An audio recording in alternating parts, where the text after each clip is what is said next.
ஜெபம் செய்வோம்.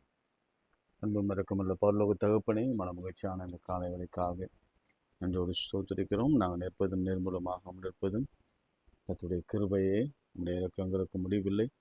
அவை காலை தோறும் புதிதாக இருக்கிறதுக்காக ஸ்தோத்திரம். இதில் எந்த நாட்களிலே நீ செய்து வருகிற அற்புதங்களுக்காக ஸ்தோத்திரிக்கிறோம். கர்த்தரின் மேய்ப்பராக இருக்கிறார், எனக்கு ஒரு குறையும் இல்லை. என்னை புல்லுள்ள இடங்களில் மேய்த்து அமர்ந்த தண்ணீர் என்னை கொண்டு போய் விடுகிறார். என் ஆத்மாவை தேற்றி தமது நாமத்து நிமித்தம் என்னை நீதியின் பாதையை நடத்துகிறார். நான் மரண இருளின் பலதாக்கிலே நடந்தாலும் பொல்லாப்புக்கு பயப்படேன். தேவரீர் என்னோடு கூட இருக்கிறீர். யெகோவா ஈரே, எல்லாவற்றையும் பரலோகத்திலிருந்து பார்த்து கொண்டிருக்கிறீர். அதற்காக ஸ்தோத்திரம். உதவி செய்கிறவரே, உன்னதமானவரே, மறைவிடத்திலிருந்து எங்களை உதவி செய்கிறவரே, உன்னதமான மறைவில் இருக்கிறவன் சர்வ வல்லவன் நிழலில் தங்குவான் என்று சொன்னவரே, நிழலிலே வைத்து ஆரோக்கியம் கொடுக்கிறவரே, நீதிமான் ஓடி சுகமாய் தங்குவான் என்ற வார்த்தையின்படி எங்களுடைய சுகமும் ஆரோக்கியமும் பலனும் ஜீவனும் தீர்க்காயுசும் தந்து எங்களை வாழ வைத்தோர் கிருபை ஸ்தோத்திரம். எங்கள் வேலைகள் எல்லாம் கடந்த நாட்களிலே எல்லாவற்றையும் செய்து முடிக்கவும், இந்த புதிய நாளை காணவும், புதிய வேலைகளை செய்யவும், புதிய காரியங்களை நீர் எங்களுக்கு செய்யவும் நாங்கள் எங்களை அர்ப்பணிக்க கொடுத்த இந்த காலத்துக்காக நன்றி செலுத்துகிறோம். இந்த காலை ஜெபத்துக்காக ஸ்தோத்திரிக்கிறோம். இதில் பங்கு பெறுகிற ஒவ்வொரு பிள்ளைகளுக்காக ஸ்தோத்திரிக்கிறேன். அவர் குடும்பங்கள் எப்பொழுதும் ஆசீர்வதிக்கப்பட்டு கொண்டிருக்கிறதுக்காக நன்றி செலுத்துகிறேன். தொடர்ந்து ஆசீர்வாதம் இயேசுவின் நாமத்தில் ஜெபிக்கிறோம் பிதாவே, ஆமென். விந்தை கிறிஸ்து இயேசு ராஜா உந்தன் சிலுவை இந்த பாடலை நாம் பாடலாம். விந்தை கிறிஸ்து இயேசு ராஜா உந்தன் சிலுவை என் மேன்மை, உந்தன் சிலுவை என் மேன்மை, சுந்தரமிகும் இந்த பூவில், சுந்தரமிகும் இந்த பூவில் எந்த மேன்மைகள் எனக்கிருப்பீனும், எந்த மேன்மைகள் எனக்கிருப்பீனும், விந்தை கிறிஸ்து இயேசு ராஜா உந்தன் சிலுவை என் மேன்மை, உந்தன் சிலுவை என் மேன்மை, திரண்ட ஆசி உயர்ந்த கல்வி செல்வாக்குகள் எனக்கிருப்பினும், திரண்ட ஆசி உயர்ந்த கல்வி செல்வாக்குகள் எனக்கிருப்பினும், குருசை நோக்கி பார்க்க எனக்கு, குருசை நோக்கி பார்க்க எனக்கு உரிய பெருமைகள் யாவும் அற்பமே, உரிய பெருமைகள் யாவும் அற்பமே, விந்தை கிறிஸ்து இயேசு ராஜா உந்தன் சிலுவை என் மேன்மை, உந்தன் சிலுவை என் மேன்மை, சென்னி வீழா கை காணின்று சிந்ததோ தூயரோடன்பு, சென்னி வீழா கை காணின்று சிந்துதோ தூயரோடன்பு, மன்னாயிதை போன்ற காட்சி, மன்னாயிதை போன்ற காட்சி எந்நாளிலுமே எங்கும் காணேன், எந்நாளிலுமே எங்கும் காணேன், விந்தை கிறிஸ்து இயேசு ராஜா உந்தன் சிலுவை என் மேன்மை, உந்தன் சிலுவை என் மேன்மை, இந்த விந்தை அன்பு கீடாய் என்ன காணிக்கை ஈந்திடுவேன், இந்த விந்தை அன்பு கீடாய் என்ன காணிக்கை ஈந்திடுவேன், எந்த ஆறும் பொருளீடாகும், எந்த ஆறும் பொருளீடாகும், என்னை முற்றிலும் உமக்களிக்கிறேன், என்னை முற்றிலும் உமக்களிக்கிறேன், விந்தை கிறிஸ்து இயேசு ராஜா உந்தன் சிலுவை என் மேன்மை, உந்தன் சிலுவையின் மேன்மை. கைகளை உயர்த்தி மோசே போல, தாவீதை போல, சாலமோனை போல, யோசுபாத்தை போல, எசேக்கியாவை போல, எஸ்தரை போல, ஆகாரை போல ஜெயம் கர்த்தரால் வரும். ஆபிரகாம் ஜெபித்த பொழுது, கையை ஓங்கின பொழுது, பரத்திலிருந்து ஒரு சத்தம் உண்டாகி, நேச புதல்வன் என்று கூட பாராமல் எனக்காக பலி செலுத்த வந்தபடியினாலே நான் உன்னை ஜாதிகளுக்கு தகப்பனாக்குவேன்னு சொல்லி உன்னை ஆசீர்வதித்திரல்லவா. அப்போதுதான் யெகோவா ஈரே என்று அவன் பெயரிட்டான். கர்த்தருடைய பர்வதத்திலே பார்த்து கொள்ளப்பட்டான். அன்று எங்களுக்காக யாவற்றையும் செய்து முடிக்கிறவர். நன்மையான எந்த ஈவும் பூரணமான எந்த வரமும் பரத்திலிருந்து உண்டாகி ஜோதியின் பிதாவினிடத்திலிருந்து இறங்கி வருகிறது. எங்கள் வறுமை, எங்கள் கடன், எங்கள் கண்ணீர், எங்கள் வியாதி, பலவீன நோய்கள், உபத்திரவங்கள், இவையெல்லாம் கர்த்தர் ஒரு நொடி பொழுதலை மாற்ற நீ சர்வ வல்லவராக இருக்கிறேன். தேர்வு எழுதுகிற பிள்ளைகளுக்காக ஜெபிக்கிறேன். ஜெயம் கர்த்தரால் வரட்டும். தானியேலின் காரியமோ என்றால் ஜெயமாய் முடிந்தது. அப்படி பிள்ளைகள் ஜெயமாய் முடிக்க கிருபை தாரும் சுவாமி. மருத்துவமனையில் இருக்கிற ஒவ்வொரு பிள்ளைகளையும், சிகிச்சையில் இருக்கிற ஒவ்வொரு பிள்ளைகளையும் கர்த்தர் குணமாக்குவீரார். பரிபூர்ண ஆரோக்கியத்தை தாரும். கேன்சர், டிபி, இருதய வலி, இருதய நோவு, சிறுநீரக பிரச்சனை, கல்லீரல், மண்ணீரல், சிறுந உறுப்புகள், மூளை மண்டலம், ஆட்டிசம், இவையெல்லாம் இயேசுவின் நாமத்தில் குணமடையட்டும். திருமண காரியங்கள் ஒழுங்காகட்டும். குழந்தை பேரு உண்டாகட்டும். வேலை வாய்ப்பு கிடைக்கட்டும். உயர்வு வரட்டும். இயேசுவின் நாமத்தில் ஊழியம் செய்கிற பிள்ளைகள் விசேஷமாய் சமாதானத்தோடு ஊழியம் கிருபை தாரும். உலகத்திலே அமைதி உண்டாகட்டும். ஆண்டவரே, போர் பதட்டம், உலக போர் பதட்டம், மூன்றாம் உலக போருக்கான எல்லா அறிகுறியும் தென்பட்டு கொண்டிருக்கிற இந்த சமயத்தில் உலகத்திலே ஒரு அமைதி வரட்டும். பாதிக்கப்பட்ட அநேக குடும்பங்களை இழந்த, உயிர்கள் இழந்த ஒவ்வொரு குடும்பங்களிலே ஆறுதல் செய்யும். இயேசுவின் நாமத்தில் ஜெபிக்கிறோம் பிதாவே, ஆமென். பிரியமானவர்களே, நீங்கள் வேதத்தை தொடர்ந்து வாசித்து கொண்டிருப்பீங்க நம்புகிறேன். தொடர்ந்து வாசிங்க. சங்கீதம், யோபு, சங்கீதம் அப்படியே தொடர்ந்து நீங்கள் வாசிங்க. நான் முடிந்தால் அவங்களுக்கு அந்த டேட்டோட நான் உங்களுக்கு நிச்சயம் நான் உங்களுக்கு போடுறேன். இன்றைக்கு நேற்று கொஞ்சம் காலதாமதமாகிடுச்சு, மன்னிச்சிடுங்க. இன்றைக்கி நாம் நேரத்தோடு அதை முடிச்சிடலாம். இன்றைக்கு இந்த 40 நாளில் ஆண்டவர் என்னென்ன அற்புதம் செய்ய போகிறார், என்ன செய்து போகிறார், என்ன செய்தார் என்பதை குறித்து தான் நாம் சிந்தித்து கொண்டு வருகிறோம். 40 டேஸில் அவர் என்ன செய்வார். ஆண்டவர் உயிர்த்தெழுந்த பிறகு அவர் 40 டேஸ் இந்த உலகத்தில் அவர் உயிரோடு இருந்தார். அது உங்களுக்கு ஏற்கனவே அப்போஸ்தலர் 1ஆம் அதிகாரத்தில் உங்களுக்கு காண்பித்து கொடுத்தேன். லூக்கா 24ஆம் அதிகாரத்தில் ஒரு நிகழ்ச்சி வருகிறது. இந்த 40 நாளுக்குள்ளே ஒரு 10 நாள் கழிச்சோ அல்லது ஒரு வாரம் கழிச்சோ இது நடக்கும். இன்றைக்கி நீங்கள் வாசிக்கிற இந்த சமயமாக கூட இருக்கலாம், கேட்கிற இந்த சமயமாக கூட இருக்கலாம்.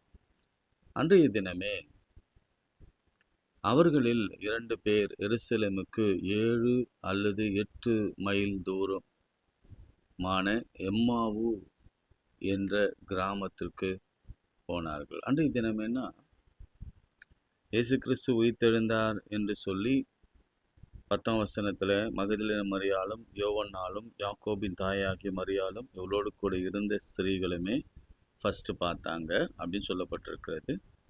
இவளுடைய வார்த்தைகளை அவளுக்கு வீண் பேச்சாக தோன்றியதுனால, கவனிங்க, இவருடைய வார்த்தைகள் அவர்களுக்கு, யாருக்குன்னா சீஷர்களுக்கு வீண் பேச்சாக தோன்றினதுனாலே அவர்கள் இவர்களை நம்பவில்லை. சில காரியங்கள் நாம் சொல்லும் பொழுது எல்லாருக்கும் அது வீண் பேச்சு மாதிரி தான் தெரியும். என்னத்த காலையில் எழுச்சி ஜெபம் பண்ணி பைபிளில் கற்றுக்கிட்டு அதெல்லாம் சும்மா பேச்சுக்கு தான் அப்படின்னு சொல்கிற மாதிரி இருக்கும்ல. இதெல்லாம் ஒன்றும் நடக்க போகிறதில்ல, எல்லாம் பேச்சளவு தான் இருக்கும் அப்படின்னு நம்ம பேசுகிறோம்ல. இது உண்மையே நடக்காது, உண்மையே நடக்கலை, உண்மையே ஆண்டவர் உயிர்த்தெழலை என்றெல்லாம் நாம் இவங்க நினைச்சது போல சில சூழல்களில் நம்ம அப்படி நினைக்கிறோம். இனி நம்ம வாழ்க்கையில் என்ன நடந்து என்ன ஆக போகுது, இதெல்லாம் எதுக்கு ஃபாஸ்டிங் 40 டே ஃபாஸ்டிங், எதுக்கு ஜபம், எதுக்கு வேதம் வாசிப்போம், இதெல்லாம் வீண் பேச்சுங்க, இதெல்லாம் நம்பாதீங்க அப்படின்னு சொல்கிற ஒரு கூட்டம் இருக்குது. அதனால் என்னமோ தெரியல, பேதுருவோ எழுந்திருந்து கல்லறிடத்தில் ஓடி அவர்களுக்குள்ளே குனிந்து பார்க்கையில் சீலைகளை தனிப்பட வைத்திருக்க கண்டு சம்பவித்ததை குறித்து தன்னில் ஆச்சரியப்பட்டு கொண்டிருந்தான். அந்த சமயத்தில் தான் இந்த 2 பேர் நான் சொன்ன மாதிரி இனி ஆண்டவருடைய இருந்து பிரயோஜனம் இல்லை. இவங்க 2 பேர் யாருன்னு சொல்கிறாங்கன்னா, ஒரு ஹஸ்பண்ட் அண்ட் ஒய்ஃப் என்று சொல்கிறாங்க. அவங்க பேர் சொல்லப்பட்டிருக்கிறது, நீங்கள் கண்டுபிடிங்க, நீங்கள் கூகுளில் சர்ச் பண்ணுங்கள், அதுதான் உங்களுக்கு எக்ஸசைஸ். இதுலேயும் நம்ம பைபிள்லேயும் அது சொல்லப்பட்டிருக்கிறது. அவங்க ஒய்ஃப் பேர் என்னன்னு நீங்கள் சொல்லலாம். சில பேர் 2 ஆண்கள்னு சொன்னாங்க ஒரு காலத்தில், இப்போ இல்லை, இது ஆணும் பெண்ணுமாக தான் இருக்கும், ஹஸ்பண்ட் அண்ட் ஒய்ஃபாக தான் இருப்பாங்க என்றெல்லாம் சொல்கிறாங்க. சரிங்களா? இருந்தாலும் 2 பேர் என்ன செய்தாங்க, இயேசுவை அவருடைய உயிர்த்தெழுதலை நம்பாமல், அல்லது இயேசுவோடு கூட 3.5 வருஷம் பயணித்தவங்க, போதும் எலியா மாதிரி, போதும் இனி இயேசு இறந்து போனார், இனி அவர் எழும்ப போகிறதில்ல, எழும்பிட்டாருன்னு சொல்கிறாங்க, இனி அவர் திரும்ப வர போகிறதில்ல, என்னமோ தெரியல, ஒன்றும் புரியல, பயங்கர குழப்பமாக இருக்குது, நான் வீட்டுக்கு போகிறேன், என் சொந்த தொழிலுக்கே போகிறேன். எப்படி பேதுருவெலாம் போனாங்களோ அதே மாதிரி நான் போகிறேன், என் மாவுக்கு என் வீட்டுக்கு போகிறேன், அங்கே கொஞ்சம் ஆடு மாடெல்லாம் இருக்குது, அதை நான் பார்த்துட்டு விவசாயம் கொஞ்சம் பண்ணிவிட்டு நான் இருந்துட்டு போகிறேன் அப்படின்னு சொல்லி அவங்க சொல்லிட்டு கிராமத்துக்கு போனாங்க. போகையில் இந்த வர்த்தமானங்களை யாவையும் குறித்து அவள் ஒருவரோடு கூட பேசி கொண்டு வந்தாங்க. கொஞ்சம் பேசினாங்க. இப்படி அவர்கள் பேசி சம்பாஷித்து கொண்டிருக்கையில் இயேசு தாமே சேர்ந்து அவளோடு கூட நடந்து போனார். பெரியமானவர்களே, இன்றைக்கி ஒரு ஃபேமிலியில் ஒரு பெரிய கன்ஃபியூஷன் இருக்குதுன்னா, நீங்கள் கவலையப்படாதீங்க. இந்த 40 நாள் நீங்கள் யாராவது ஒருத்தர் உபவாசம் இருந்தாலும் போதும், அல்லது 2 பேர் உபவாசம் இருந்து வேதத்தை வாசித்து ஜோமனா போதும், யாராவது குடும்பத்தில் பிள்ளைகள் இருந்தாலும் போதும், இயேசு தாமே முன் வந்து உங்களோடு கூட நடந்து போவார். நடந்து போகிறது மாத்திரமல்ல, நல்லா கவனிங்க, இது உங்களுக்கு ரொம்ப ஆச்சரியமாக இருக்கும். அவரை அறியாதபடியினாலே அவர்கள் கண்களுக்கு மறைக்கப்பட்டிருந்தது. அப்பொழுது அவர் அவர்களை நோக்கி, நீங்கள் துக்க முகம் உள்ளவர்களாய் வழி நடந்து ஒருவருக்கொருவர் சொல்லிக் கொள்கிற காரியங்கள் என்னவென்று கேட்டார்.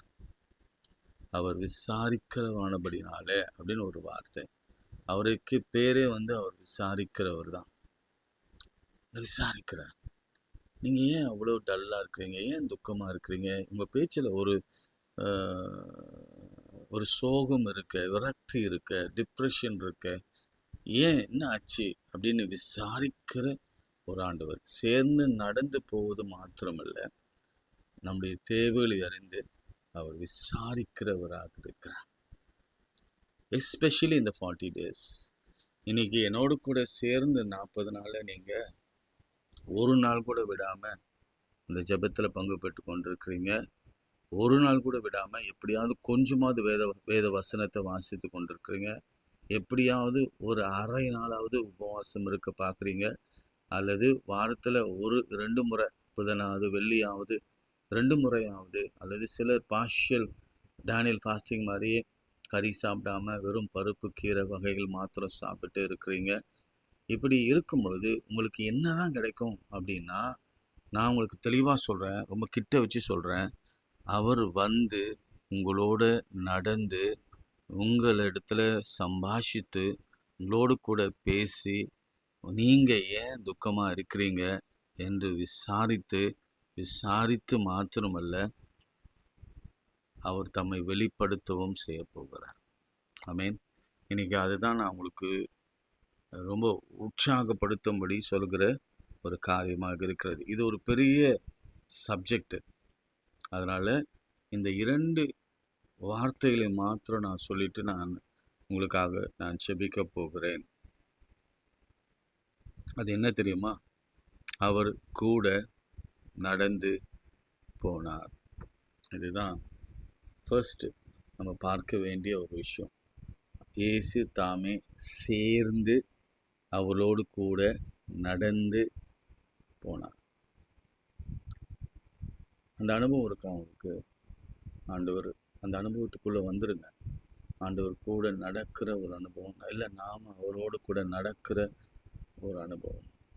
எப்படி இஸ்ரேல் மக்களோடு கூட அவர் நடந்து முன்னே போனாரோ, அந்த செங்கடல் தான் ரொம்ப ஆச்சரியமாக இருக்கும். நீங்கள் தொடர்ந்து வாசித்தீங்கன்னா உங்களுக்கு புரியும். அதை முன்னே சென்று கொண்டிருந்த தேவ தூதர்கள் பின்னே வந்தாங்க. ஏன்னா பார்வோன் அவன் பின்ன தொடர்ந்து வருகிறான். அப்போ முன்னே யார் இருந்தாங்கன்னா, அக்னிஸ்தமும் மேகஸ்தமும் அவங்க மேலே கவராக இருந்தது. என் கர்த்தர் தாமே முன்னே போய் அவளுக்கு பாதையை வகுத்து கொடுத்தார். முன்னே போனது கர்த்தர். அல்லேலூயா. அதனால நீங்கள் தனிமையாக இருக்கிறன்னு அந்த ஒரு நினைப்பு உங்களுக்கு அவசியம் இருக்காது. இல்லை உங்கள் வாழ்க்கையில் ஒரு பிரேக்கு வருது, இல்லை உங்கள் ஊழியத்தில் ஒரு பிரேக் வருது, உங்கள் ஃபேமிலியில் ஒரு பிரேக்கு, டிஸப்பாயின்மெண்ட் வருது, இனி தொடர முடியாது என்ற ஒரு நிலைமை, இனி கல்யாணம் நடக்காது, இனி குழந்தை பிறக்காது, இனி ஆண்டவரை நம்பி பிரயோஜனம் இல்லை, ஏசு ஏசு ஏசுன்னு சொல்லி ஒரு பிரயோஜனம் இல்லை, இனி வேஸ்ட்டு, நம்ம திரும்பவும் நம்ம தாய்க்கு போயிடலாம். இப்போது வெளியெல்லாம் சொல்கிறாங்கல்ல, தாய் மதத்துக்கே திரும்புவோம் அப்படின்னு சொல்கிறாங்களே, அந்த மாதிரி நம்ம பின் வாழ்க்கைக்கே நம்ம போயிடலாம் அப்படின்னு நினச்சிங்கன்னா அது பயங்கர தப்பு. இயேசு உங்களோடு கூட தான் இருக்கிறார். அவர் நடந்து உங்களோடு கூட நடந்து வருகிறார். 2வது விஷயம், நீங்கள் துக்கம் முகம் உள்ளவர்களால் நடந்து. ஏன்னா உங்களுக்கு ஏன் தெரியலன்னா, அந்த கண்கள் மறைக்கப்பட்டிருக்கிறது. அந்த கண்கள் தெளிவடையணும்னா நீங்கள் வேதத்தை வாசிக்கணும், செபிக்கணும், ரொம்ப வாசிக்கணும். அப்போது ஆண்டவர் சொல்வார், நீ துக்கமுகமுள்ளவராய் வழி நடந்து ஒருவருக்கு சொல்லுகிற காரியம் என்னவென்று கேட்டால், அவர்கள் ஒருவன் கிளியோப்பா, அதான் பேர் சொல்லிட்டேன்ல, ஹஸ்பண்டு என்பன் பிரதியுத்தரமாக, இந்நாட்களிலே எருசலேம் நடந்தவைகளை அறியாத நீ அந்நியராக இருக்கிறீரோ என்று சொன்னார். அப்போ இயேசு கிறிஸ்துவை பற்றி ஒரு வார்த்தை சொல்கிறேன், அதை சொல்லிட்டு நான் செபிக்கிறேன். அவர் யார் அப்படின்னு சொல்கிறாரு. அவர் எவைகள் என்று கேட்டார். நசரேயனாகிய இயேசுவை குறித்தவைகளே. அவர் தேவனுக்கு முன்பாகவும் ஜனங்களுக்கு முன்பாகவும் செய்கையிலும்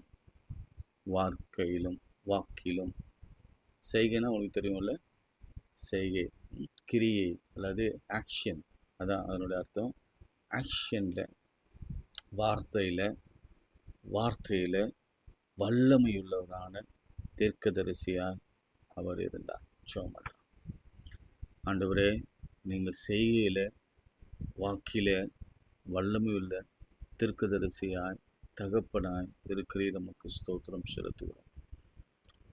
யாரெல்லாம் துக்கத்தோடு இருக்கிறாங்களோ, யாரெல்லாம் ரொம்ப விரக்தியாக டிஸப்பாயிண்ட் ஆகி வேதனையோடு கூட வாழ்க்கையை தொலைத்து போய் இருக்கிறாங்களோ, அல்லது ஏதோ ஒரு தேடுதல் கிடைக்காம கண்ணீரோடு கூட நிற்கிறாங்களோ, வியாதி நிமித்தமோ அல்லது குடும்பத்தில் இருக்கிற பிரச்சனைகள் நிமித்தமோ அல்லது வேறு ஏதோ காரணத்தினாலோ, குழந்தை இல்லாமலோ, திருமணமாகாமலோ, அல்லது கடன்லையோ, அல்லது பெரிய பிஸ்னஸில் தோல்வியோ, எதனாலேயோ ஏதோ ஒரு காரணத்தினால அவங்க துக்க முகமுள்ளவர்களாக இருக்கும் பொழுது உண்மையாகவே கண்கள் மறைக்கப்பட்டு தான் இருக்கும். ஏனென்றால் அவருடைய அவ்விசுவாசம் கண்களை மறைக்கும். அது இயல்புதான். எனவே அந்த கண்களை திறக்கிறவர் நீங்கப்பா. கண்களை திறங்க. பேழையாம் கண்களை திறந்தவர், கழுதையின் வாயை திறந்து பேச வைத்தவர், இந்த பிள்ளைகளின் கண்களை திறந்து நீர் கூட கரம் பிடிச்சு நடக்கிறத அவங்க புரிந்து கொள்கிற உணர்வை தாங்க. நீங்கள் விசாரிக்கிறீங்க, நீங்கள் சொல்கிறதபடியே, உங்கள் வார்த்தையின்படியே, உம்முடைய வல்லமையின்படி, உங்கள் செய்கையின்படியே, உங்கள் உங்கள் தீர்க்கதரிசனத்தின்படியே எங்கள் வாழ்க்கையில் அற்புதங்கள் அடையாளம் நடக்கட்டும். இன்றைக்கு யாரெல்லாம் ஜெபிக்கிறாங்க அவங்களுக்கு எல்லாருக்கும், இந்த ஜெபத்தில் பங்கு பெற எல்லாருக்குமே அற்புதம் நடக்கட்டும். இயேசுவின் நாமத்தில் ஜெபிக்கிறோம் நல்ல பிதாவே, ஆமென். நமது ஆண்டவராகிய இயேசு கிறிஸ்துவின் கிருபை, பிதாவாகிய தேவனுடைய அன்பு, பரிசுத்த ஐக்கியம் நம் அனைவரோடும் மீண்டும் சதா கால் நிலைத்திருப்பதாக. ஆமென். God bless.